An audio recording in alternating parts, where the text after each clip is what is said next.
Então,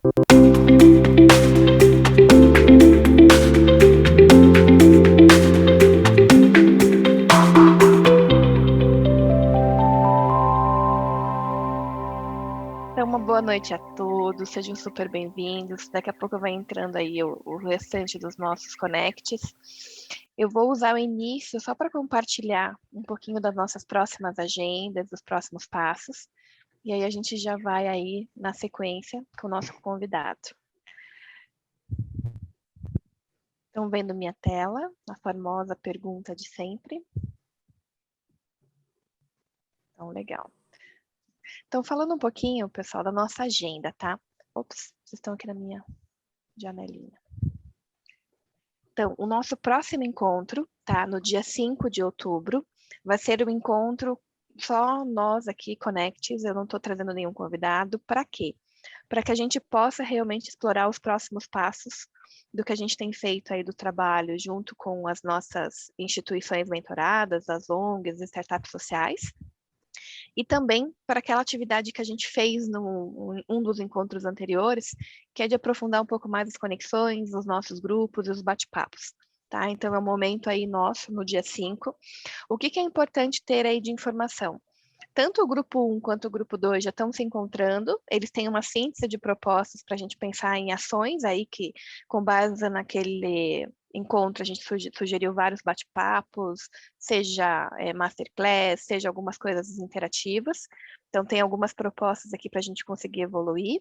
E também o grupo 3 e 4 tem um papel muito chave, que vocês já vão entender, que era como a gente catalisava, né, as nossas conexões, como que a gente apresenta as nossas instituições por um grupo muito maior.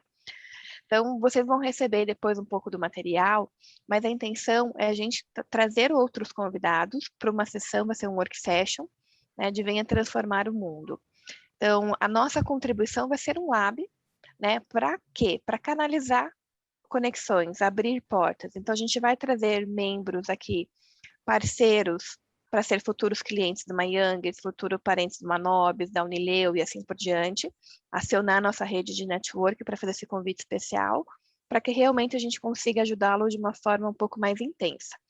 Então, o nosso, até eu ver aqui a troca do work session, a gente está falando que é expor os nossos mentorados para quem são clientes potenciais, inclusive a linguagem. Será que quem está ali ouvindo compraria ou não compraria? Compra por qual motivo ou não compra? Nas nossas rodadas de mentores, alguns de vocês, inclusive, no bate-papo prévio, falaram, putz, né? Acho que até o Marlon vai lembrar, sabe? Puta, a Giovana é encantadora, mas falta alguma coisa que não vende. A Cláudia, assim por diante. Então, essa ajuda fina da gente ouvir de quem compra do outro lado, para a gente conseguir. Não é para ser uma banca avaliadora, não é esse caráter que a gente quer dar. É convidar profissionais da área de responsabilidade social, ISGs, empresários, enfim, para que a gente consiga, de uma forma geral, apresentar, receber esses feedbacks e conseguir ampliar a rede, porque depois disso eles vão marcar reuniões específicas, vão saber que tem uma instituição A e B que consegue estar fomentando. Tá? E aqui eu preciso de vocês porque a gente tem um target de pelo menos aí uns 15 convidados externos. Então, a gente está falando que só nós já temos uma rede vasta, com alguns de vocês eu já conversei, tem o pessoal lá, o Instituto da própria Volvo que trabalha, vou tentar trazer o da Renault, né, o Minasi vai tentar o da Whirlpool e assim por diante, para a gente tentar conectar pessoas aí bacanas para formar essa rede. Quais são os papéis? Os mentores fixos, pessoais, é ajudar um pouco nesse storytelling. Não é só um pitch de venda normal, mas encantar na causa.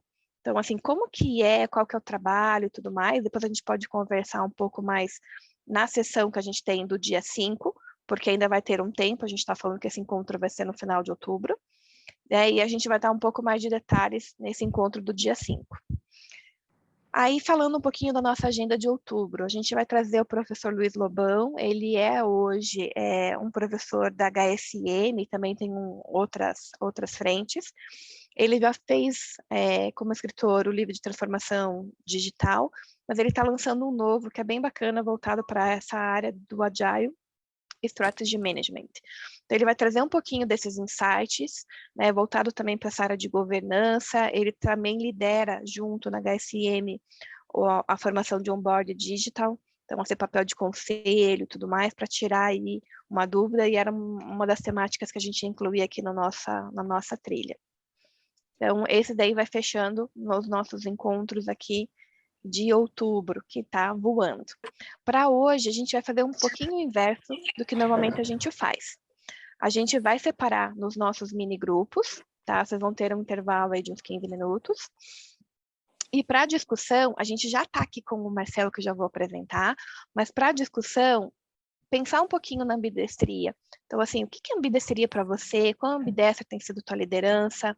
Como que vocês têm conseguido dividir entre o tático e o estratégico, o olhar do hoje, que a gente sabe que na pandemia todo mundo olhou muito o imediato, porque tinha que assegurar o resultado, mas também pensar em como que eu faço uma retomada, né, e que dicas tem para compartilhar. Esse já é um esquenta, né? O Marcelo vai estar junto comigo circulando algumas salas, para que daqui a pouquinho a gente já começa com a nossa palestra. Então, Marcelo, queria te agradecer imensamente, né? Foi uma conexão do Marlon aqui para nós. O Marlon teve a oportunidade de ouvir na Anshan, né? Então, falando um pouquinho de ambidestria corporativa, né? Então, essa jornada de transformação. E aí, na sequência, Marcelo já passa um pouquinho para você se apresentar. E aí a gente já dá um tempo aqui para fazer as divisões das salas e já ir para esse bate-papo.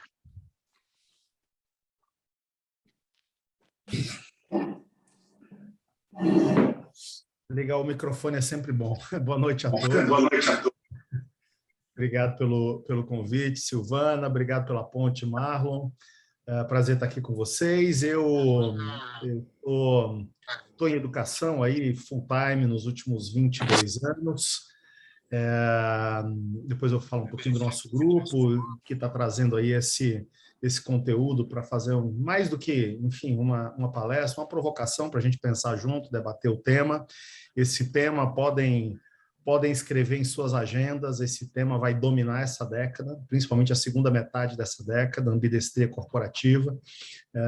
E eu vou compartilhar um pouco do que a gente tem feito no Grupo Inova, principalmente na divisão de pesquisa, o que a gente tem visto em termos de, enfim, formatação do tema, de empacotamento, uma forma de entender a ambidestria, que não é nova, mas quando aterrizou na gestão, o contexto ainda não tinha uma tempestade perfeita que está formada agora, principalmente nessa década. Mas se falar o código, ele também anota no celular dele.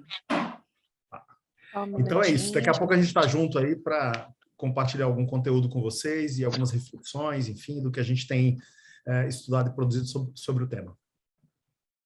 E aí é um material riquíssimo que com certeza, né, vai trazer bastante tendências aí e os ajustes. Marcelo, contigo, e com certeza vai ter bastante dúvidas aí que já fomentou aí no pessoal. Legal. Eu voltei um pouquinho antes aqui, eu dei uma circulada nas salas e comentava com as meninas na volta que, na verdade, só muda o endereço, né? Os nossos dilemas são sempre os mesmos, né? Escassez de recursos, prioridades, enfim, muito focadas em curto prazo, às vezes não alinhamento da organização inteira, mas enfim. Eu vou compartilhar aqui minha tela, pessoal, vou perder um pouquinho a visão maravilhosa aqui de todos, mas vou ficar de olho no chat, peço que, por gentileza, a qualquer momento, quem quiser me interromper, liga o microfone e pode falar. Esse material que eu vou apresentar, na sequência aqui eu já coloco o link para download no chat, então para vocês terem acesso, caso alguém queira dar uma repassada em alguma dessas telas ou usar com seus times, tá bom? Então eu vou compartilhar também com vocês todo este material. Então, vamos lá, vamos para a nossa telinha aqui. Eu vou tentar ser bem objetivo para sobrar um tempinho aí para a gente... Eu confesso que é um desafio, né? Esse tema muito amplo, muito diverso, mas eu vou tentar ser super objetivo aqui sobre a questão da ambidestria. Bom, eu sou professor e um dos fundadores desse pequeno ecossistema chamado Inova. Portal de entrada é esse que está aí, inovaww.com. A gente nasceu em 2008, quando eu e o meu sócio, Luiz Rasquilha, a gente começou uma jornada juntos em pesquisa de tendências e em consultoria de inovação. 6 anos depois chegou a Escola de Negócios, ano passado a plataforma Inova Online, e esse ano nasce o Inova Club. Então, um ecossistema fundado em cima desse terminho que está aqui, esse termo foi cunhado por nós em 2008, Trends Innovation, trend de tendência, inovação, né? Então, o que é isso? Inovação, mas com a lente das tendências, né? A pesquisa de tendência, ela já tem mais de 40 anos, mas até 2005, 2007, ela não passou de um exercício acadêmico, né? Produzia-se relatórios de tendência, muito pouca gente comprava aquelas ideias, só alguns visionários, mas, enfim, ela não era fácil traduzir tendência e inovação. Então, a gente surgiu em 2008 exatamente para começar essa jornada para traduzir tendências em inovação. Bom, gente, eu sou um estudante compulsivo aqui, eu sempre acredito que o fluxo das inovações eles acontecem ao contrário da ciência tradicional, né? Ano passado, um monte de cientista entrando no laboratório para descobrir uma vacina para a Covid-19, quando descobriu, traz para o mercado. Na nossa praia, no nosso território da gestão, é o contrário, né? Não tem um laboratório, as coisas acontecem no mercado, lá no olho do furacão, onde pessoas e organizações testam coisas, testam estratégias, e quando elas funcionam, a gente volta e traz isso para a sala de aula. Então, eu acredito tanto nisso que eu estou aí até o pescoço nesses grupos, né? São vários. Isso aqui me leva de 6 a 10 horas por semana, é minha agenda de educação continuada. Em alguns desses grupos aí eu tenho algum protagonismo, mas na maioria deles eu gosto de ir para ouvir histórias, enfim, aqui no G100, que é um grupo de 100 presidentes em São Paulo, na Câmara Americana, assumi há um ano o Comitê de Inovação da Câmara de Comércio Brasil-Suíça, a gente tem feito várias discussões, muito aqui também pelas startups, pelos ecossistemas de startups, então, muito do que eu vou trazer aqui é fruto dessa leitura contínua do que as pessoas estão fazendo, né, no mundo, e sempre, no final, vou deixar também minhas redes sociais para a gente se conectar. Eu sei que a maioria que está na região de Curitiba, né? Eu estou em São Paulo já há 20 anos, mas passei minha vida quase inteira em Minas, e lá em Minas a gente tem um ditado que diz que caixão não tem gaveta, né? Não vão levar nada dessa vida, então tudo que eu aprendo eu procuro compartilhar, seja na forma de artigo, de livro, enfim, então tem aí uma pequena produçãozinha onde eu tentei botar para fora tudo que eu estudo sobre esses temas, né? O pessoal está falando muito nessa década 2030, né, que já começou malucona, louca, uma pandemia planetária, mas antes mesmo da pandemia e independente da pandemia, que foi nada mais, nada menos, tirando o seu lado péssimo, horrível, né, de muitas vidas perdidas, sob o ponto de vista dos negócios, a pandemia foi nada mais, nada menos do que um acelerador de tendências, coisas que estavam sendo projetadas para a segunda metade da década, foram amplamente antecipadas, vocês sabem disso, da educação à distância, a telemedicina, ao home office, tudo isso já estava a caminho, mas foi acelerado. Mas independente, né, eu sempre digo que a pandemia ela vai ganhar algumas páginas nos livros de história daqui a 100 anos, 200 anos, eu acho que a gente não tem a menor dúvida disso. Mas a década 2030, este período, terceira década do século XXI, ela vai ganhar um capítulo inteiro nos livros de história, daqui a 100, 200 anos. Um capítulo inteiro. Por quê? Porque ela representa uma virada de página, como raras vezes acontece na história da humanidade.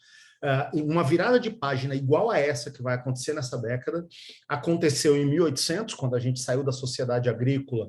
A partir de uma inovação, a máquina a vapor, a gente vai para a sociedade industrial, que nós estamos hoje. Outra foi 14 mil anos atrás, 12 mil antes de Cristo aproximadamente, a partir de duas inovações, a agricultura e a pecuária, a gente deixa de ser caçador-coletor e a gente se fixa na terra. Então, viradas de página como essa acontecem raríssimas vezes. E esta década é uma delas, e tem também, assim como a agricultura e a pecuária, que foram as faíscas, né, os gatilhos para a Revolução Agrícola, assim como a máquina a vapor foi o gatilho para a Revolução Industrial, tem um gatilho para essa também. E eu sei, tá, todo mundo, todos nós, em maior ou menor grau, todos nós dormimos e acordamos com um nível de insegurança gigantesco, né? O que vai acontecer? que está por vir, todo mundo preocupado. Mudanças de era são muito complexas, tem muitas variáveis envolvidas, e como eu sempre digo, para a gente poder compreender um problema, eu sei que tem alguns colegas aqui da área de exatos, eu sou engenheiro químico também, a gente sabe que para compreender um problema, para resolver um problema, primeiro é preciso entendê-lo profundamente. A gente precisa se apaixonar pelo problema, senão a gente não resolve. Então, qual é o desafio que está acontecendo hoje? Por que nós estamos vivendo? Por que esta década é a virada de página que eu estou falando? Por causa de três leis, ou eu costumo até chamar de profecias, não são novas, algumas delas já têm mais de 3 décadas. Nós estamos acompanhando, a gente vê isso todo dia, mas pouquíssimas pessoas têm olhado para esses 3 fenômenos juntos. E, nesta década 20 e 30, esses 3 formaram a tempestade perfeita. Estou falando da lei de Moore, a lei que fala que a capacidade de processamento de dados dobra a cada 18 meses, em função do número de transistores, né, em um chip. Então, vocês imaginem, velocidade de processar dados dobrando aí a cada 18 meses. A lei de Butter, dizendo que a capacidade de transmissão de dados, principalmente depois da fibra ótica, dobra a cada 9 meses. E a lei de Crowder, para completar a tempestade, a velocidade de armazenamento de dados dobrando a cada 13 meses. Não interessa ser 18, um mês para cá, um mês para lá, não importa. Mas imagine essas 3 velocidades dobrando em meses. Isso durante décadas. Não poderia dar outra coisa a não ser nesse momento histórico que nós estamos vivendo. E o nosso querido falecido Steve Hawking, já em janeiro de 2000, no primeiro mês da terceira década do século XXI, da primeira década do século XXI, lá ali em janeiro de 2000, já cravou e já mandou ver. Preparem-se, porque este século será o século da complexidade. Então já cantou a bola lá atrás. 2007, para nós da Inova, todos os nossos estudos, todas as nossas discussões, o que realmente foi o equivalente, né, à máquina a vapor, à agricultura e à pecuária, tem uma inovação que foi lançada em junho de 2007. Vocês devem se lembrar, alguns devem se lembrar até do dia, né, onde o falecido Steve Jobs sobe no palco, apresenta o primeiro smartphone. Já tínhamos telefone celular, mercado amplamente dominado por Nokia e Motorola. Eu participei de 2 startups de telecom, em operadoras, na Claro e na TIM, mas a Nokia e Motorola dominavam o mercado, e vem um outsider que sequer produzia telefone celular e lança o primeiro smartphone. Esse cara que hoje, se a gente sair de casa e esquecer o RG, a gente vai embora. Se a gente sair de casa e esquecer esse cara, a gente volta para pegar, né? A última pesquisa aí, nós estamos com 80 aplicativos no celular, e mais do que uma tecnologia, o smartphone foi a maior transferência de poder da história da humanidade. Um poder inimaginável na palma da mão de todos os habitantes do planeta, com alguns reais, porque o preço caiu demais, né? O custo caiu demais, e um mínimo sinal de 3G. Eu, independente se eu estou numa metrópole como São Paulo, de 13 milhões de habitantes, ou se eu estou numa cidade de 300 habitantes no interior do Piauí, com um cara desse na mão e com mínimo sinal 3G, eu consigo falar para o mundo. Isso empoderou as pessoas. Não é coincidência de que todos os movimentos sociais, os movimentos com diversidade, os movimentos contra o racismo, contra uma série de coisas, todos eles ganharam força e ganharam poder a partir do momento em que a gente teve na palma da nossa mão a possibilidade de dizer o que a gente quer. Agora, uma coisa interessante, não sei se já pararam para pensar, uma das frases mais polêmicas do Steve Jobs era essa, né? As pessoas não sabem o que elas querem até nós mostrarmos a elas, né? Eu costumo sempre dizer, né, como todo bom engenheiro, nos 2 extremos, quem diz uma coisa dessa, ou está blefando para ver se pega um desavisado, um bobinho, ou no outro extremo está vendo alguma coisa que eu não estou vendo, né? Ou está blefando, ou enxerga alguma coisa que eu não enxerga. Essa companhia, particularmente, eu conheço muito bem, conheço as suas entranhas. Eu tenho um grande amigo que está lá há 25 anos, sentava na mesa com esse cara uma vez por mês e me contou os bastidores da Apple, né? Uma empresa que hoje vale 2,5, 2,6 trilhões de dólares. Juntar todas as empresas da Bovespa não valem a metade da Apple. Se fosse um país, seria a 10ª economia do mundo. Coincidência não é, né? Então, a Apple não fazia nenhum plano de roadmap do produto. sem colocar em cima da mesa 7 tendências. Então, realmente era uma turma ali que até hoje acompanha de perto o que está por vir. E lançou o smartphone, esse cara que está aqui da linha vermelha, que botou todo mundo na poeira. Obviamente, hoje tem outros players importantes, né? Pesado, jogo pesado hoje, né? Com Samsung, Motorola e vários outros, mas, enfim, foi a tecnologia que em menos tempo atingiu a maior parte da população mundial. Opa, alguém tem alguma consideração? Não, vazou um som. Então, gente, com muita segurança, eu já vou deixar aqui, com muita segurança, isso aí a gente tem estado em vários fóruns de cientistas, de neurocientistas, enfim, de engenheiros, de pesquisadores, e assim, esse mapa está cada dia mais claro, e repito, a pandemia só fez antecipar, muitas dessas coisas vão ser antecipadas, mas já está, desde os nossos relatórios de tendência de 2015, da nossa divisão de pesquisa de tendência, já estava cantada a bola que até 2022, 100% da população conectada, 100% da população conectada. Também até 2022, essa aqui talvez um pouquinho mais à frente, 1 ou 2 anos, mas, enfim, ali batendo na nossa porta, os vestíveis, né? Quem aqui não está com um smartwatch no braço, medindo batimento cardíaco, alguns medindo saturação de oxigênio, outros já com sensor de queda, enfim, os vestíveis, os óculos, tudo chegando.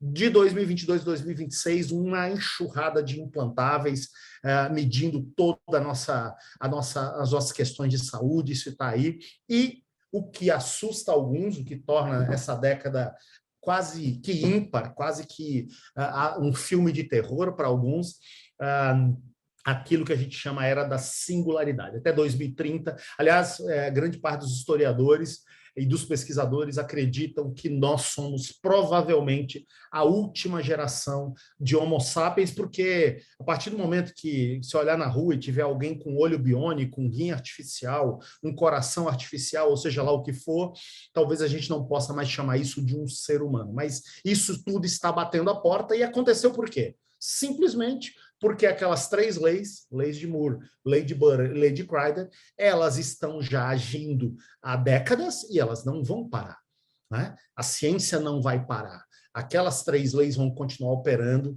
e cada vez mais forte. Então, a gente sabe, daqui a pouco a gente vai olhar na janela, vai passar um carro voador, a gente vai andar nas estradas, a gente vai ver um veículo autônomo, todas essas coisas estão aí batendo à nossa porta. E como é que nós ficamos nas nossas empresas, né? Como é que ficam as organizações? Como é que ficam as companhias, os CNPJs? A Revolução Industrial tem, arredondando aqui, né, 220 anos, 1800.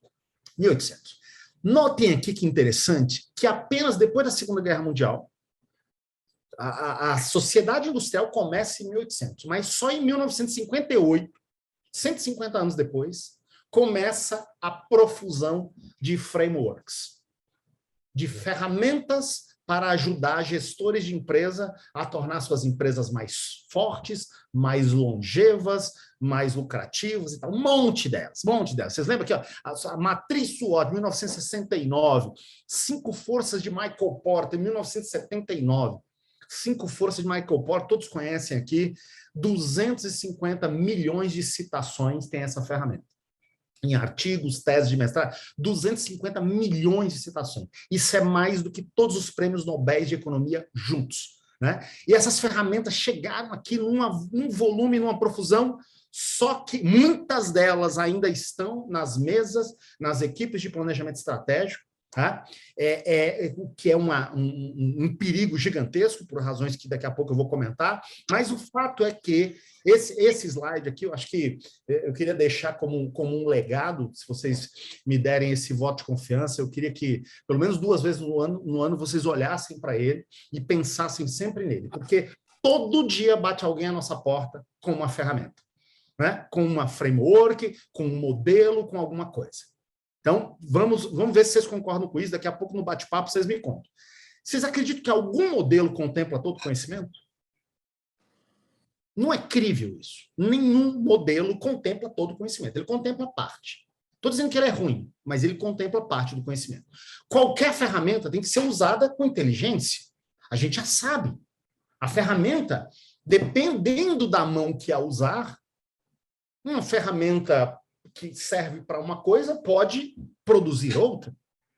Eu sempre gosto de dizer nas minhas aulas, na Inova, a mesma faca que passa manteiga no pão pode matar uma pessoa. A mesma energia nuclear que leva prosperidade a uma região produziu Hiroshima e Nagasaki. A culpa não é da faca e a culpa nem é da energia nuclear. A culpa é das mãos que as usaram de maneira equivocada. E, por último, não menos importante, complexidade e caos existem e podem limitar a sua eficácia. E nós estamos numa década de complexidade e caos. Então, muito cuidado quando alguém chegar, bater a sua porta e dizer, tenho aqui uma ferramenta que vai resolver todos os problemas da sua vida. Muita calma nesta hora. Até porque todas aquelas ferramentas que foram lá, matriz SWOT, Porter, as matrizes BCG, seja lá o que for, elas eram usadas e foram usadas até o dia da morte por quase todas essas empresas que estão do lado esquerdo da seta. Aqui tem um quadro, aqui eu poderia colocar mais 3 slides com outros exemplos, mas aqui alguns clássicos, só para eu fazer a minha provocação. Me respondam, por gentileza, por que não foi o Guia 4 Rodas que criou o Waze? Por que não foi a líder mundial incontestável, chamada Nokia, que criou o primeiro smartphone? Por que não foi a Blockbuster que criou a Netflix? Por que não foi uma companhia de táxi que criou o Uber? Por que não foi uma rede hoteleira como a Hilton, a maior rede hoteleira do mundo, que criou a plataforma Airbnb? Por quê? Por quê? Tem várias teses para isso, né? O professor Rancharan, que é nosso professor do curso de ambidestria, ele tem uma tese lá com gráfico que eu nem vou colocar aqui. A nossa da Inova, a gente cunhou um termo, todos conhecem aqui as 3 leis de Newton, né? Que a gente aprendeu lá na escola, as 3 leis de Newton, né? Então, tem lá a terceira lei da ação e reação, um corpo a cada força, uma força em sentido contrário, de mesma intensidade e tal. Um professor nosso cunhou o que a gente chama, de maneira lúdica, né, da 4ª lei de Newton. A gente apelidou carinhosamente da lei da estabilidade regular. E ela diz o seguinte, abre aspas, um corpo em repouso permanecerá em repouso se a cama estiver quentinha. Fecha aspas. Na verdade, na nossa visão, de maneira lúdica, engraçada, essas empresas que estão do lado esquerdo da tela, elas simplesmente acharam que o que as trouxeram onde chegaram, as levaria ao futuro e deitaram na cama quentinha. E foram simplesmente engolidas. E uma coisa, outra provocação interessante. Todos os que estão do lado direito da seta, todos são outsiders, todos. Nenhum era do setor. Esse é outro detalhe interessante. John Chambers, CEO da Cisco, diz uma coisa que a gente fala muito e se encaixa muito na nossa discussão sobre ambidestria. Sabe qual é o problema? É que as empresas apaixonam-se pelos seus modelos de negócio e pelos seus produtos. E elas não enxergam uma coisa, que nós não competimos mais nesta década, neste momento histórico, os nossos concorrentes não são mais, os nossos competidores não são os nossos concorrentes. Os nossos principais concorrentes hoje são as transições de mercado. O que é uma transição de mercado? É um momento, um período de passagem, onde as habilidades necessárias para fazer o trabalho mudam, o cliente avança para uma nova tecnologia e a economia para um novo modelo. Isso é uma transição de mercado. Quem não enxerga transições de mercado e fica simplesmente se degladiando com seus concorrentes, corre o risco de virar uma marca daquelas que eu mostrei. E isso está operando já há algum tempo. Olha só esse dado. 90% das empresas que estavam na Fortune 500 em 1955 não estavam na lista em 2014 e muitas não estavam sequer no mercado. Agora você fala, pô, Marcelo, você está aqui um cenário de cemitério, só falando quem está sumindo no mercado, mas vamos virar essa moeda e olhar como é que está crescendo numa velocidade estratosférica o clube dos unicórnios. Quem acompanha o mercado de startups sabe muito bem disso. Esse clube não para de crescer. As empresas que nascem ali com meia dúzia de pessoas numa garagem se transformam numa empresa que vale $1 bilhão, muitas delas em menos de uma década. Olha o tamanho deste clube. Então, isso nos leva a isso, né?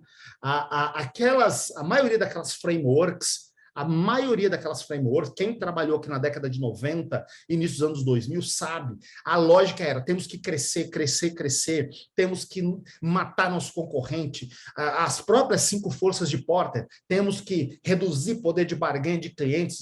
Era um jogo de poder, era uma linguagem de crescer, de força e de poder.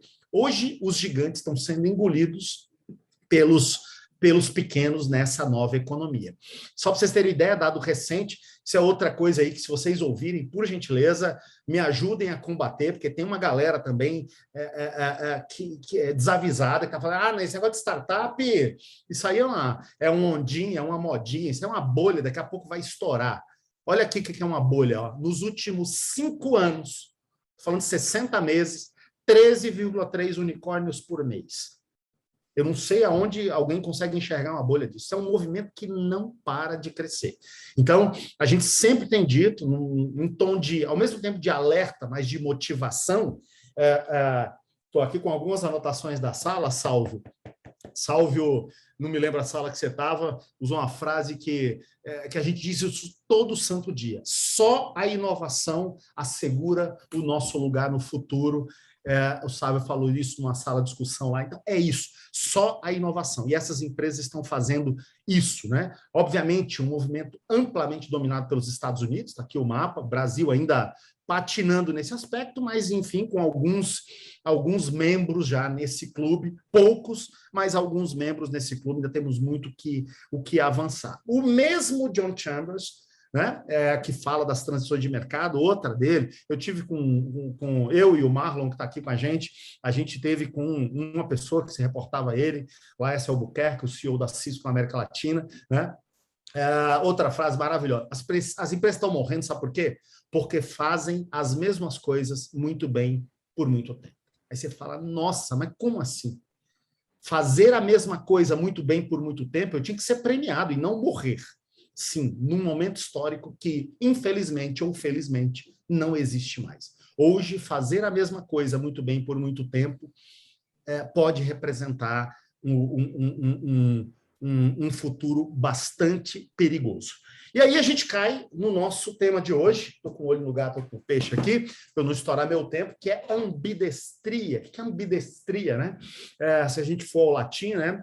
Ambi significa ambos, dext significa certo. Então, o que é ambidestria? É fazer 2 coisas corretamente ao mesmo tempo. Eu posso levar isso para qualquer território da nossa vida. Então, se eu escrevo com a mesma qualidade, com a mesma velocidade, com a mão direita e com a mão esquerda, eu sou ambidestro na escrita. Se eu sou jogador de futebol e eu chuto com a mesma qualidade, com a mesma precisão, com a mesma força, com a perna esquerda e com a perna direita, eu sou ambidestro no chute, né? E no mundo dos negócios? O que esse tema tem a ver com o mundo dos negócios? Fazer 2 coisas certas ao mesmo tempo. O tema, anotem, já falei, repito, é o tema que vai dominar essa década. Os profissionais que dominarem esse tema estarão quilômetros à frente dos que não dominarem esse tema nesta década. Mas esse tema não é novo. Em 2004, aqui a capinha, quem quiser esses links depois, a gente tem todos. Em 2004, o professor Julian Birkinshaw publicou um artigo na revista do MIT, teve outro também na Harvard Business Review, mas o professor Julian Birkinshaw publicou o primeiro artigo de ambidestria. Lá, qual era o recorde da ambidestria?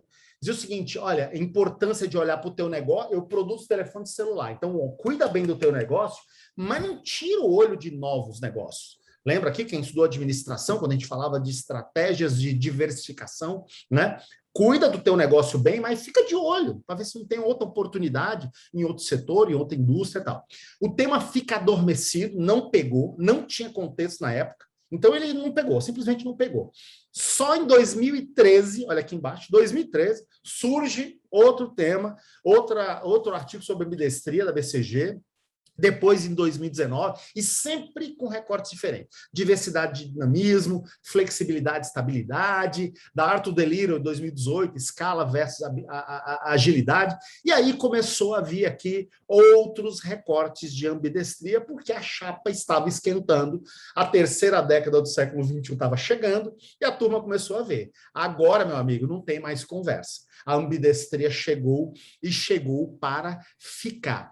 Marcelo, qual é o recorte de ambidestria que, na visão nossa da Inova, e a gente tem ouvido de muitas fontes, eu vou contar até um pouquinho de uma jornada aqui que a gente teve recente agora, com algumas empresas relevantes no Brasil, qual é, qual é o recorte de ambidestria que vai dominar? E é engraçado que eu não tinha falado nada disso, mas nas salas, eu passei nas salas, o dilema era o mesmo, né? Poucos recursos, estrutura enxuta, ainda vem a pandemia, esquece o estratégico, esquece o futuro, vamos cuidar do hoje, do amanhã, porque não tem nem tempo, nem gente, nem dinheiro, nem para nada além disso, né? Então, nós encontramos aqui uma metáfora, ela é bobinha, bem bobinha, mas ela é extremamente didática, para explicar qual é o recorte de ambidestria que, na nossa visão, dominará esta década. É a metáfora da pizzaria, tá? Eu, Marcelo, tenho uma pizzaria aqui em São Paulo, no bairro de Pinheiros, é a minha fonte de sustento, eu vivo dela, e eu preciso entregar minhas pizzas todo dia. Portanto, eu acordo de manhã, eu lavo a minha pizzaria com a minha equipe, eu recebo os fornecedores, eu compro os insumos e tal. Lá pelas 5 da tarde, eu ligo o forno, deixo o forno prontinho, preparo os ingredientes, preparo a massa, 6 horas ligo o aplicativo para começar a ver os pedidos do iFood, do Uber Eats, seja lá de onde for, e quando o primeiro pedido cair, eu preciso fazer uma pizza maravilhosa com os ingredientes corretos, a sala no ponto correto, embalar bem embaladinha para ela não chegar toda louca na casa do cliente, mandar o motoboy entregar com cuidado para que o cliente coma a pizza, adore a pizza, me dê várias estrelas na reputação digital do sistema para que ele volte a comprar e outros clientes voltem a comprar da minha pizzaria. E eu tenho que fazer isso todo santo dia porque eu vivo disso. Então, essa pizzaria é a vida de cada um de vocês hoje, só mudou o produto, né? Só mudou a empresa, mas é a nossa vida. A gente vive disso. Nós temos que entregar nossa pizza todo dia. Agora, eu preciso abrir um espaço na minha agenda, no meu time, para olhar para o futuro e para as tendências e descobrir se daqui a 5 anos, 7 anos, 10 anos, é pizza que os meus clientes vão querer comprar. E se por acaso, enquanto eu estou entregando as minhas pizzas todo dia, eu preciso abrir um espaço. Porque se daqui a 7 anos não for pizza que os meus clientes querem comprar, se houver uma transição de mercado, e eu não enxergar essa transição de mercado, quando ela acontecer, eu morro. Como eu já mostrei no slide lá atrás. Agora, se eu descubro, nesse período de tempo que eu abro na minha agenda, se eu descubro que daqui a 7 anos, 5 anos ou 10 anos não é mais pizza, o que eu preciso começar a fazer hoje para que quando essa transição de mercado acontecer, eu não deixar de existir? Isso é a ambidestria corporativa. É fazer ao mesmo tempo uma forte entrega dos resultados de curto prazo, entregar a pizza de todo dia e, ao mesmo tempo, preparar a organização para o futuro. E não tem como preparar uma organização para o futuro se eu não estiver de olho no futuro e nas tendências que estão por vir. Existem 2 tipos de ambidestria. O professor Julian Birkinshaw, daqui a pouco vocês vão ver até a carinha dele aqui, ele é hoje vice-reitor da London Business School, nosso professor convidado no programa de ambidestria, e ele que cunhou esses 2 termos, já desde 2004 ele fará. Tem 2 tipos de ambidestria. Uma, a chamada ambidestria estrutural. O que é ambidestria estrutural? Tá, eu entendi que eu preciso ter ali um espaço para olhar para o futuro e para desenhar, enxergar qual vai ser a transição de mercado, se vai mudar o produto, se vai mudar o modelo de negócio, se vai mudar tudo. Beleza, então eu vou pegar uma estrutura, por isso que chama estrutural, vou pegar uma estrutura, vou pegar 3 pessoas, vou pegar aqui a Silvana, a Giovana e o José Macedo, vou botá-los ali do outro lado da rua no escritório e falar, vocês vão ser a galera do futuro. Vocês vão pesquisar aí se é pizza que os clientes vão querer comprar. Ela pode até funcionar no começo, mas ela não se sustenta. Mas ela pode ser um ponto de partida. E vocês sabem por que ela não funciona? Porque uma estrutura apartada, ela já começa criando um monte de conflito. Tu imagina que deixa eu pegar um colega aqui, eu e o Felipe Laufer aqui, entregando a pizza todo dia. Daqui a pouco eu e o Felipe nós vamos olhar e falar, caralho, aquela galera ali, Silvana, Giovana, Zé Macedo, ali do outro lado da rua, só viajantes, dando futuro e tal, e a gente aqui ralando para entregar pizza todo dia, pagando salário daqueles 3 que não produzem nada para hoje. Já começa até por esse conflito humano, né, de apartar a estrutura. A outra ambidestria, que é realmente a mais desafiadora, mas a mais sustentável, é a ambidestria contextual, que é quando a gente coloca todo mundo, e eu vou contar um caso daqui a pouco, recente, de um presidente de uma empresa está fazendo isso de uma maneira extremamente ousada, colocar todo mundo para, ao mesmo tempo, cuidar do presente e do futuro. Essa é a ambidestria contextual. Contextual.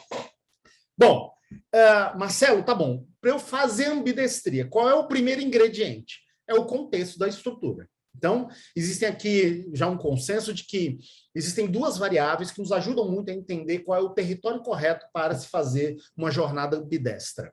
As variáveis são suporte social e gestão de desempenho. Quando a gente fala de entregar a pizza de todo dia, a gente está falando de desempenho. Teve alguém lá, Marcelo Vargas, falando, 100% de delivery. Outro falou, só indicador, e as pessoas às vezes nem sabem que tem tanto indicador, mas isso é importante, gestão de desempenho é importante. Agora, existe outra variável chamada suporte social, de o quão livres e o quão leves as pessoas estão para participar da estratégia da empresa. Se eu tenho baixa gestão de desempenho e alto suporte social, é o clima que a gente chama o contexto de club, de country club.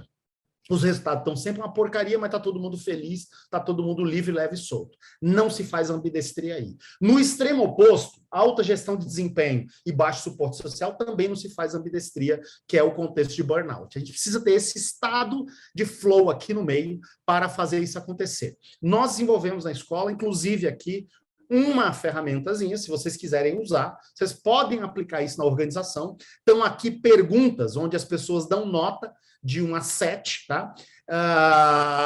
Sobre gestão de desempenho e sobre suporte social. Faz isso com o time, plota nesse gráfico e dá para você saber exatamente, dependendo da amostra, o grau de seriedade com que isso for conduzido, dá para você medir claramente como é que está o contexto e se a sua organização está ou não preparada para ambidestria. Então, na verdade, gente, hoje o dilema é esse. Nós todos aqui, praticamente todos, eu arrisco a dizer, depois alguém me conta se foi outlier, mas eu me arrisco a dizer que todos nós fomos educados para tocar o modelo clássico de gestão. Né? Então, aqui, 12 variáveis do modelo clássico de gestão. Só que, numa virada de página, esse modelo clássico não atende mais. Está provado com a falência de modelos, de ícones em determinados setores e o surgimento de empresas novas, de novos players, muitos deles de fora do setor. Então, existe hoje uma fase de transição entre o modelo clássico da gestão e o modelo futuro da gestão. Não vou passar pelas 12 variáveis aqui, porque eu não tenho tempo, mas quem passar o olho já está vendo aqui o tamanho do abacaxi. E aí, aqui, não é um ou outro. Não estou dizendo aqui, ainda bem que isso aqui está sendo gravado, tá, Silvana? Não estou dizendo aqui que nós precisamos abandonar o modelo clássico e todos nós temos que ir para o modelo futuro. Não, nós temos que fazer um e o outro. Ambidestria é isso, um e o outro ao mesmo tempo. Tem hora que eu preciso fazer uso das ferramentas do modelo clássico, mas tem horas que eu preciso fazer uso da ferramenta. Em algum momento, talvez no final dessa década, início da próxima, 80% do modelo clássico fique para trás. Mas hoje, numa jornada de transformação, é um e o outro. E isso, como a gente diz na escola, isso beira a esquizofrenia, fazer essas duas coisas ao mesmo tempo. Mas é possível. Nós estamos estudando isso muito forte, muito pesado. Lançamos um programa em agosto, ele já começou, um programa de 5 meses, em regime de imersão, 5 finais de semana, onde a gente está aí trabalhando uma overdose de futuro, depois todas as ferramentas e os temas para a jornada de transformação. Tá? É um programa, tá lá. E esse programa tem uma coisa bacana na turma, que tem esse negócio de ambidestria, tá? Eu sei que a maioria aqui talvez seja executivo ou executiva, né?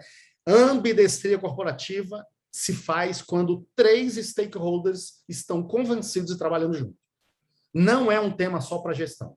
É um tema para a gestão, para a propriedade da empresa e para o conselho, para os 3 stakeholders. Tá? né? N casos aqui de que se um sozinho quiser e os outros não quiserem, não acontece a jornada de ambidestria. Então, esse programa nosso, inclusive, a gente tem 1/3 da turma se leva, 1/3 da turma donos de empresa, 1/3 da turma conselheiros. Esse aqui é o Julian Birkinshaw. Ele vai dar a nossa aula de encerramento. O professor Rancharan abriu a turma, o resto aqui é o time da Inova, mas a gente teve agora, no dia 20 de agosto, a primeira aula do programa com Rancharan, e esse aqui foi o slide principal dele, com forte carga. Olha só para os títulos aqui: tendências, olhar para o futuro, repensar suas vantagens competitivas, agilidade, digitalização, cultura, não tem, é um tempero importante aqui, cultura corporativa, e aqui ele nos botou a cereja no bolo, a implicação para o conselho. Marlon está aqui com a gente, participou comigo, eu fui padrinho do programa e aluno também, né, a convite da Câmara Americana, um programa que a gente teve ali 25, 26 gestores, líderes, CEOs de empresa, numa jornada de 2 meses, a gente começou 14 de junho, acabou ali 12 de agosto, mas nessa jornada, aqui não tinha conselho nem propriedade, aqui era só, inclusive o nome desse programa era O Líder Ambidestro, o Líder Ambidestro. Então, a gente recebeu ali 7 convidados, entre aulas, nós tivemos várias aulas ali sobre ambidestria, cultura e tal, nós recebemos esse timaço que está aqui na tela, né? Kátia Vasque, presidente da IBM, Diego Barreto, vice-presidente de estratégia do iFood, Alexandre Brito, uma mineradora que redesenhou seu modelo de negócio, o Laércio Albuquerque, CEO da Cisco, o vice-presidente de recursos humanos da CPFL, o Rodrigo Ronzella, CEO da Plastipac, Evandro Pereira, e o presidente da Nestlé, Marcelo Melchior. Empresas selecionadas por nós que, a olhos nus, estão em jornada ambidestra. Então, eles tiveram, cada um desses aí ficou 2 horas conosco. O Marlon se lembra, não sei se ele vai fazer algum comentário depois, foram 7 noites, cada um desses caras 2 horas com a gente, discutindo como é que eles estão trabalhando na ambidestria. Aqui está a síntese da síntese da síntese, tá? Pelo tempo que eu tenho. Mas, assim, ingredientes para a ambidestria: paixão e empatia por pessoas, por time, clientes e parceiros. Não querer fazer tudo sozinho. Outra falácia do nosso modelo de como nós somos educados, de que quando você ocupa um cargo de gestão, você tem que ser onipresente, onipotente, onisciente, tem que ter resposta para tudo. Isso cai, vira pó nessa década, sem capa de super-herói ou de Mulher Maravilha. E cultura, muito mais uma cultura de colaboração e dinamitar a cultura de competição. Sem ela, não tem ambidestria. Um líder ambidestro, com palavras-chave: olho nas tendências no futuro, paixão pelo contexto e não pelo produto. Sabe qual é a maior falácia que nos venderam quando a gente fez nossas pós-graduações, nosso MBA, nossa faculdade de administração? Foi para a gente se apaixonar pelo nosso produto, pelo nosso modelo de negócio. Nós não temos mais que nos apaixonar, nós temos que nos apaixonar pelo contexto, para enxergar as transições de mercado. Temos que ter 2 empresas em uma só. Uma que entrega pizza de cada dia e outra que explora oportunidades para o futuro. E outra, melhorar e experimentar coisas quando tudo está bem. A grande maioria das empresas, equivocadamente, começam jornadas de inovação quando a água está batendo no pescoço. A gente tem que começar quando tudo está bem. É em time que está ganhando que se mexe. Exercitar a cultura, liderança tem que dar o exemplo e eterno aprendizagem. Agenda lifelong learning, que eu sei que vocês têm uma forte aqui no Connect, agenda forte. Não parar de estudar, porque a velocidade de mudanças é gigantesca. Então, gente, me encaminhando aqui para o final, guardem essa mensagem, guardem essa metáfora. Este é o desafio. É um desafio brutal, brutal, de como, ao mesmo tempo, cuidar do presente e, ao mesmo tempo, olhar e preparar a empresa para o futuro. Tem outras pérolas aqui, né? Só para um detalhe que não está aqui, todos, sem exceção, o Marlon está aqui para me ratificar ou dizer que eu estou mentindo depois. Para todos eles, no final, eu perguntava: e a sua agenda ambidestra, como é que é? Todos, sem exceção. Essa aqui, Kátia Vasques, todo dia das 7h30 às 9h30 da manhã. O Diego Barreto, toda quarta-feira, das 9h ao meio-dia. O Marcelo Melchior, toda sexta-feira de manhã. Agenda fechada para estudar. Agenda fechada para estudar. Você fala: nossa, como que uma pessoa que é presidente da empresa dessa tem tempo para estudar? Tem sim, porque sabe da importância de olhar para as tendências e para o futuro, né?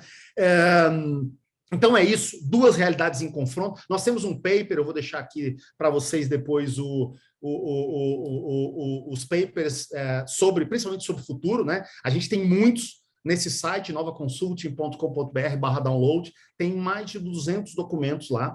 O principal deles, a nossa bíblia, com perdão da palavra, é o What's Next, que é o nosso relatório de tendências. O último deles é o de 2018, está lá no site, com 65 tendências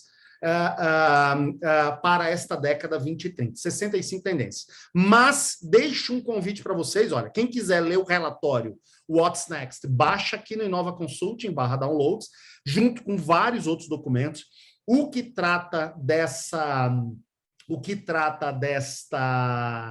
das 12 variáveis de gestão é um relatório lá chamado Global Trends for Business, está lá também, está aqui a capinha dele também, tá? Quem gostar mais de assistir, de ouvir, esse PDF é bem grande, tem 100 e tantas páginas, na nossa plataforma Inova Online, ou What's Next, está gravado, gratuito, tá? Então é só entrar lá e fazer o curso. O Luiz apresenta o What's Next 2018 em vídeo aulas.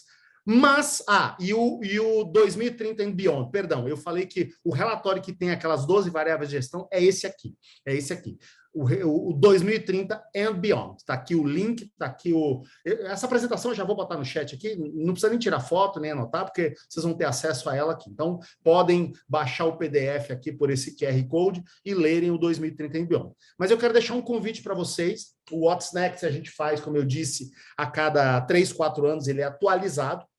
O que está lá é o de 2018. No próximo 22 de outubro, nós temos uma vez por ano um evento chamado Inova Day, onde a gente lança ou novas metodologias, ou livro, ou relatórios de tendência. Neste Inova Day, um dos 3 temas vai ser o What's Next 2021. Tá? Então, evento gratuito, uma manhã incrível, 22 de outubro agora, das 9 ao meio-dia, estão todos convidados para conhecerem em primeira mão o Inova Day 2021. Só para vocês terem uma ideia, e mais uma brincadeirinha aqui, uma ferramenta para quem quiser medir alguma coisa na sua organização, desde 2017, né, esse tema esquentando, futuro e tendência, todo mundo vendo esses movimentos e tal. A pergunta que a gente mais começou a ouvir em 2017, eu não sei porquê, mas foi o ano assim que virou um boom, era: Luiz, Marcelo, nossa empresa tal não está preparada para o futuro. Gente, isso aqui foi uma angústia que vocês não queiram saber. Porque é o seguinte, o que você responde para alguém que fala: tu já imaginou? Eu posso até ter uma opinião, mas eu não posso dizer. Você concorda comigo? Zé Macedo, eu estou olhando para você aqui, tu imagina, quero olhar para você, olha, Zé Macedo, pelo que eu vi aqui da tua empresa, eu acho que ela chega em 2027. Cara, eu posso até achar isso, mas eu não posso falar, isso é até indelicado, né? Eu falei: Luiz, a gente não pode responder, a gente não sabe, não tem tal. Então vamos criar uma ferramenta, e nós criamos uma equação, né? Eu sou o engenheiro da conversa aqui, a gente criou uma equação chamada Índice de Future Vision. Ele está lá no nosso site, eu vou deixar o endereço, gratuitamente. Você entra lá, você não precisa digitar nenhuma informação sobre a empresa, apenas o setor. Lá tem, daquelas 65 tendências, as 10 megatendências, as 15 comportamentais e as 18 de negócio estão lá, além de 8 ingredientes de uma cultura de inovação. Você vai dando notas lá, nota de relevância e nota de uso, e ao final a equação solta o teu IFV, que também é uma nota de 1 a 4. Você vai dando notas de 1 a 4 e o índice sai lá de 1 a 4.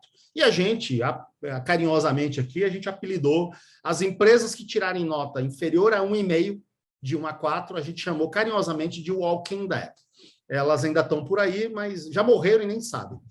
Os Teletubbies, de 1,6 a 2,7, estão ali, fazem um barulho, mas não contam muito na história. A coisa começa a ficar legal aqui, com os Jetsons, de 2,8 a 3,4, ou os Transform. Então, é uma ferramenta que a gente criou, nós lançamos em setembro, a revista Exame publicou no mesmo mês, então deu um boom.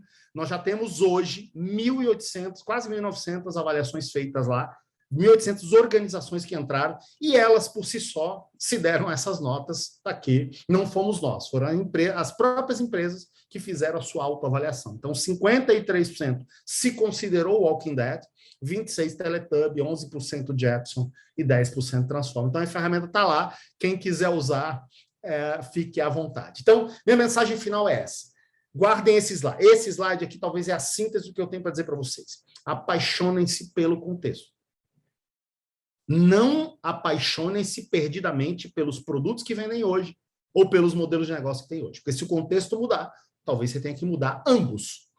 Seja um líder ambidestro e desenvolva a cultura de ambidestria na sua organização. Independente do cenário, do momento, nós temos que olhar ao mesmo tempo para presente e futuro. E isso não se faz sem ativar o que o nosso querido Pierre Levy, filósofo tunisiano vivo, chama de inteligência coletiva. Nós precisamos trazer todo mundo para o jogo. Podem até começar com ambidestria estrutural, mas temos que chegar na ambidestria contextual. Todo mundo participando desse processo. E não tem como criar ambidestria contextual sem esse tripé. Diversidade primeiro, inclusão e equidade. Né? Diversidade dominou a agenda recentemente, mas é o que eu falei. Eu sempre falava, e às vezes as pessoas olhavam brava para mim, falavam, diversidade por si só não serve para nada. Mostrar uma foto lá onde a empresa tem diversidade de gênero, de religião, de cor da pele, isso não serve para nada.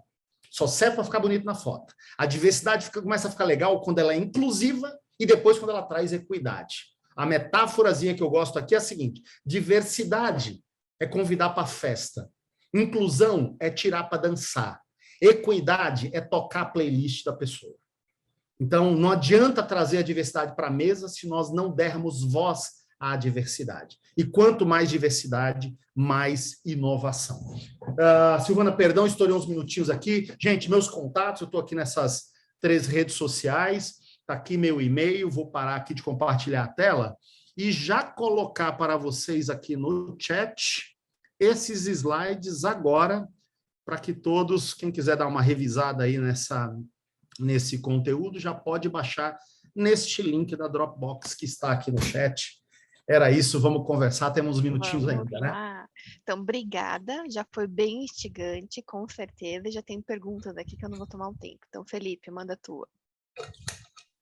Fala, Marcelo, parabéns, sensacional a colocação. De uma forma rápida, eu corri numa estante aqui que tem uns livros velhos.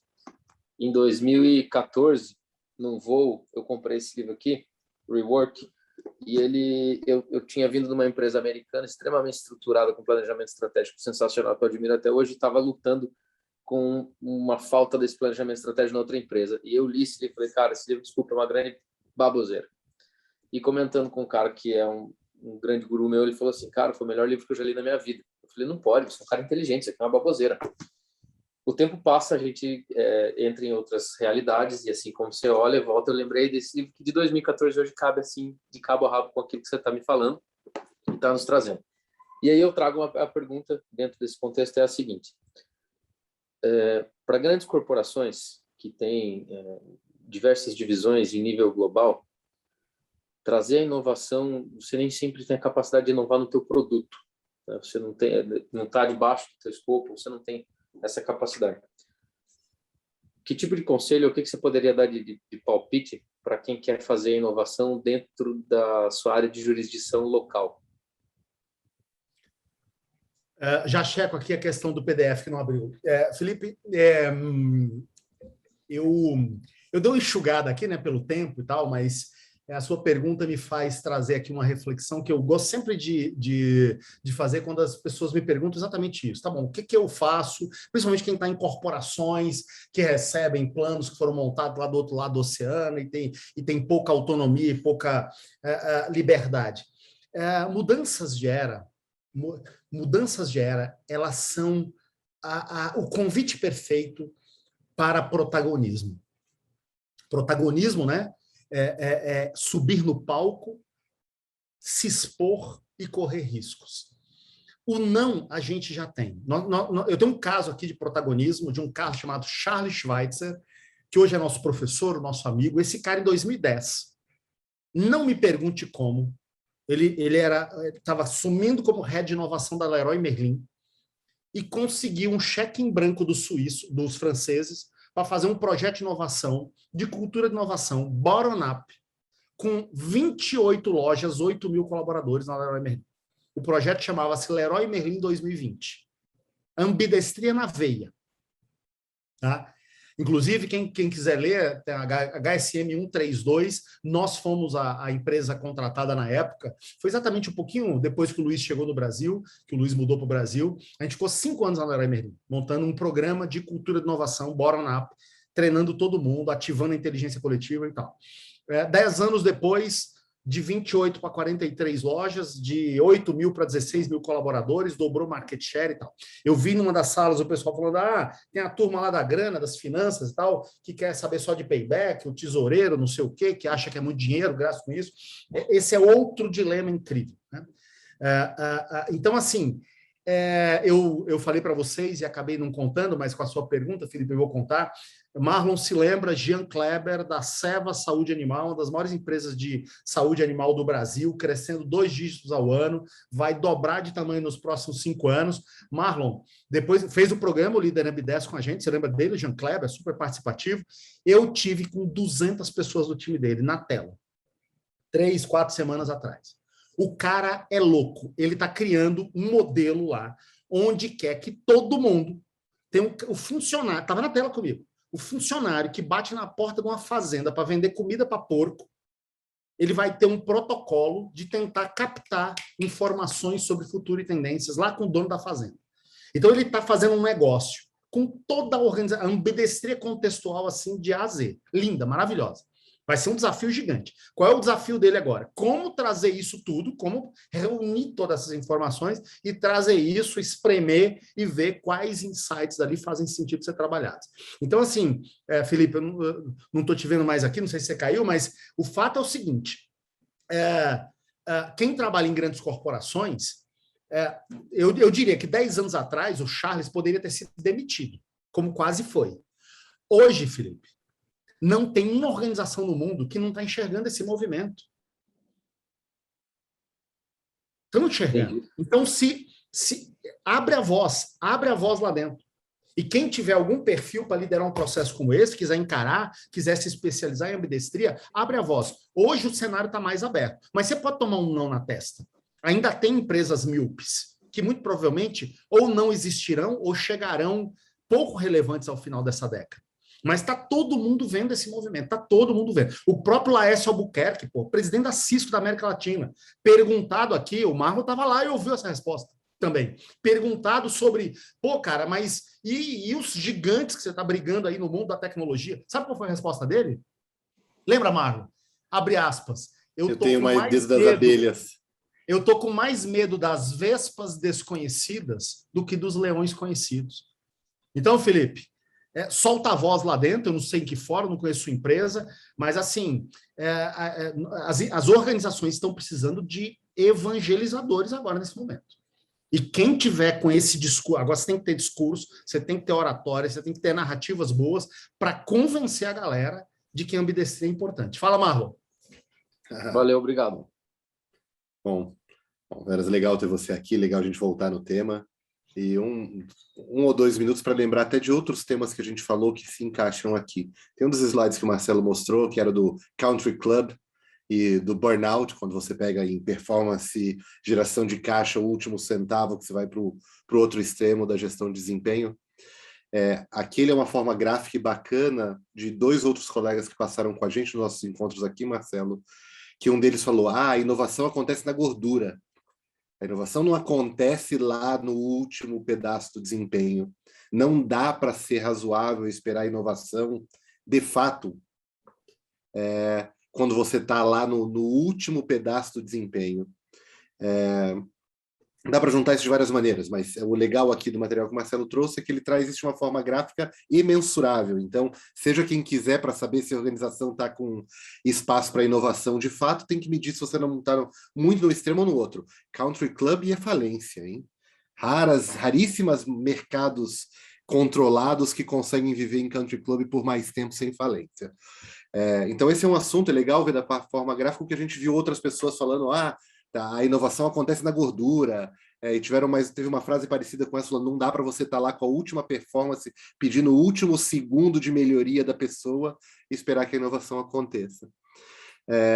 Isso dito, para o Felipe, posso dizer, olha, o desafio é enorme, situação muito parecida, provavelmente a maior parte de nós aqui, e eu tentei uma dessas, como é que é? Dê a voz e o não é certo, né? Inspirado até pela sessão que a gente teve. E aí eu falei assim, não, mas por que não tentar isso? Não, mas qual é o payback? Desculpa, eu não vou discutir payback de um negócio que não existe, de um modelo de negócio que não existe. Só tem uma possibilidade de a gente discutir. Vocês estão dispostos a correr risco ou não? Não estão dispostos a correr o risco de 200 mil euros? Vocês me deixam testar com 30 mil? Porque 30 mil a gente faz aqui com sobra. Ninguém pode dizer, 30 mil a gente faz de qualquer canto. Eu só não quero fazer escondido. Mas 30 mil dá para fazer até escondido. Porque se a organização não chegou no nível de maturidade de falar que algumas ações de inovação não têm discussão de payback, se você não pode pegar um pequeno pedacinho do seu resultado para as empresas que conseguiram já gerar resultado, aí é a pirâmide de Maslow do sábio que eu amo. Se você não pode pegar um pequeno pedaço disso e colocar a risco, a empresa não está pronta para inovar, ou como a gente discutiu no nosso grupo, ou alguém decidiu que a nossa divisão, a divisão que a gente trabalha, é a que tem que gerar o último centavo de caixa, porque eles decidiram alocar o recurso em outro lugar e não vão te contar e falar, eu quero o último centavo de caixa, não quero saber, eu quero até seus 30 milzinho aí, manda ele também, porque eu vou colocar isso onde eu quero e me gera o último centavo de caixa. Também é uma possibilidade. Aí alguém lá em cima viu uma outra estratégia, está colocando dinheiro em outro canto, e aí nos cabe reconhecer que a nossa função é gestão de desempenho no limite, quase burnout no limite para o pessoal não morrer, e mandar o último caixa. Eu ainda não tive a resposta. A primeira resposta não foi muito positiva, se vão me dar os 30 milzinho ou não. Mas se não me derem, eu também já sei a resposta. A resposta é, ou eu me confirmo, ou me conformo em ser um gestor de desempenho no último centavo, ou eu procuro outro canto. É isso aí. Gente, Marcelo, parece que funcionou aí, e o Felipe e a Cleide até colocaram aqui, tá? Eu vou deixar aqui no chat também meus contatos. Quem não conseguir, entre em contato comigo depois, que eu também mando por outros meios, mas alguns conseguiram baixar aí o PDF. E alguns vão querer, inclusive, Marcelo, se você puder, a matriz depois lá para análise, que eu vi que já estava aqui no grupo também. Tá lá. Quem que vai fazer pergunta? Um comentário de 2 segundos aqui, Marlon. Para incentivar e mexer com o time, eu tenho falado muito que a inovação não precisa ser necessariamente de produto. Ela pode ser inovação de gestão. E aí eu estou desafiando todo o meu time, que a gestão é 100% local, entendeu? Aqui no Brasil é debaixo da responsabilidade da cadeira. Eu falei assim, cara, por que isso aqui é feito desse jeito? Eu falei assim, então vamos começar pela mais fácil? Vamos começar pelo The Power of the Small Wins? Vamos começar por aquele negócio que você realmente consegue trocar e fazer as provocações, porque tem muita coisa que a gente entrega, não vou falar ruim, mas podia fazer melhor pelo cliente, que é só inovação da gestão da carteira, da gestão do pedido, da gestão da entrega, da gestão do não sei o quê, e depois eu posso até deixar de entregar pizza, mas eu vou entregar de um jeito melhor, eu vou vender o ketchup extra por 100% de margem de contribuição e por aí vai. Verdade.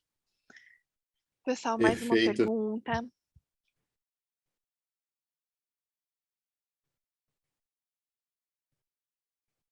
Tá todo mundo com cara de pensativo. Eu não sei se eu consegui provocar, se eu vou roubar uns minutos de sono hoje de vocês, mas tem umas caras muito pensativas aqui.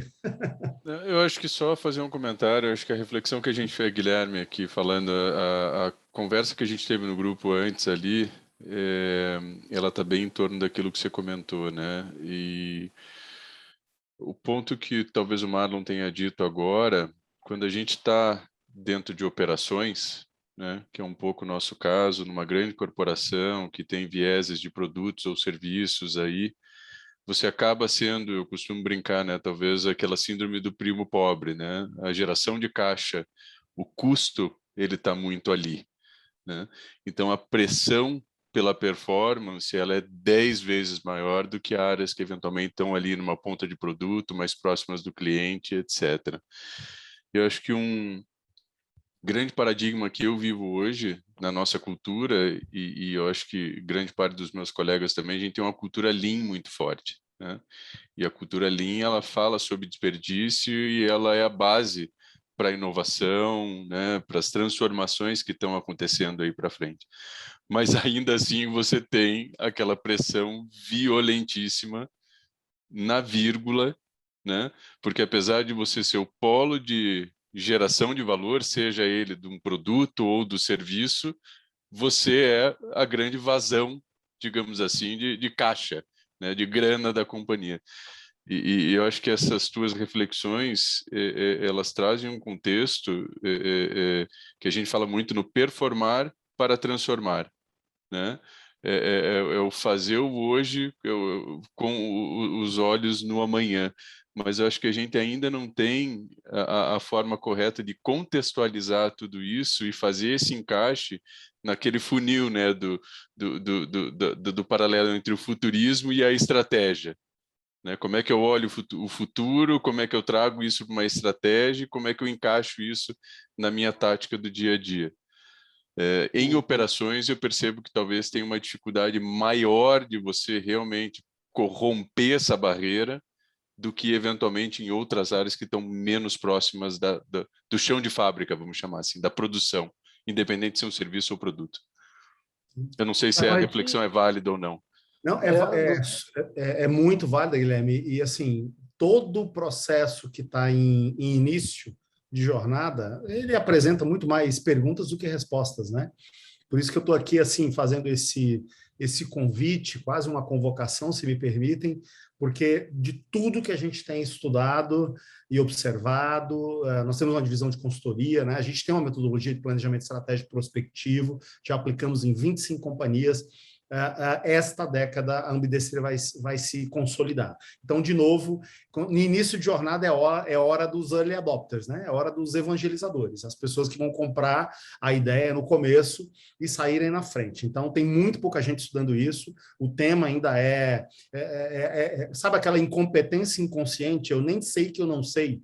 É o que você vai ignorância, encontrar. Né? É ignorância total. Eu nem sei que eu não sei. Então, cabe a nós, como gestores, enfim, quando a gente toma contato com esses temas que estão ali no nascimento da onda de Nazaré, né, que a gente ajude as pessoas a pegarem suas pranchas e surfarem a onda para não morrerem afogadas, né? Acho que esse é o grande desafio, né? Só deixa eu pegar um gancho aí no Guilherme, o Marcelo Vargas aqui, nesse Perform e Transform. A gente trabalhava na mesma empresa, eu saí da Volvo agora, então a gente está no Perform e Transform, e o Lean muito forte, né? Mas aí, depois de te ouvir, Marcelo, eu fico pensando, esse Lean, essa atividade, não é fazer o hoje cada vez melhor, é uma coisa que a gente está tentando otimizar o hoje e sem olhar para o futuro. A gente só está otimizando fazer a pizza cada vez melhor, fazer cada vez mais pizza da maneira melhor possível. Só que a pizza do futuro nós não estamos vendo. Marcelo, deixa eu tentar uma coisa aqui. Tem muita coisa que é releitura na administração, né? Então, conversava sobre ambidestria no meio do curso com um colega apaixonado pelo assunto e bom, até por origem, um profundo estudioso da cultura japonesa. E ele falava que no Ocidente a gente lê o Lean pela metade e só aprendeu o Kaizen. E na filosofia Lean tem uma coisa que chama Kaikaku. E se você entender o Kaikaku, você conseguir entender, e alguns dos Kaikakus, quando você olha numa corporação, os caras olham o Kaikaku como uma transformação, fecham empresas inteiras e abrem unidades de negócio inteiro dentro da filosofia do Kaikaku. Então, a ambidestria para eles, dentro do Lean, é Kaizen e Kaikaku. Eles falam que no Ocidente a gente lê o Kaizen pela metade, ou lê o Lean pela metade e faz Kaizen. E o Kaizen a gente vai terminar fazendo maravilhosamente bem por muito tempo aquela coisa e fechar como empresa. O Marcelo trouxe uma frase. Então, o conceito que vem, aí tem 60 anos, né, do Kaikaku, quando você vê ele aplicado, ele é de muito longe. E aí o Lean atrapalhando a inovação, ele, junto do Kaikaku, ele fala um negócio: se você não conseguiu explicar qual é o problema, E aí a tradução é essa, né? Não tem uma, mesmo que seja uma grande oportunidade, você traduz como problema, é o jeitão de se falar em mim. Se você não conseguiu traduzir que o problema é que sua empresa não vai existir daqui a 10 anos, ou daqui a 20 anos, vou voltar, você não conseguiu descrever direito o problema, então você não tem metade da solução. Então, só tem uma releitura. Apesar de o Ambidestria ser muito moderno, esse meu colega fala, não, é que vocês não leram o Lean direito e o Kaizen direito e esqueceram do outro pedaço. Vai lá, Guilherme. Marlon, assim, o que você comentou agora é um pouco do paradoxo que eu vivo sempre nessas nossas discussões, né? Porque eu gosto também bastante do Lean, e em torno disso você vê conceitos, até se a gente falar e quiser fazer um paralelo com melhoria contínua, ou melhoria incremental, ou inovação que vai te dar um incremento da inovação que vai te dar a disrupção.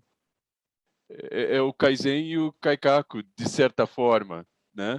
Então, a gente repagina, renomeia determinados conceitos de acordo com o contexto de negócio, de acordo com a linguagem corporativa do momento e etc.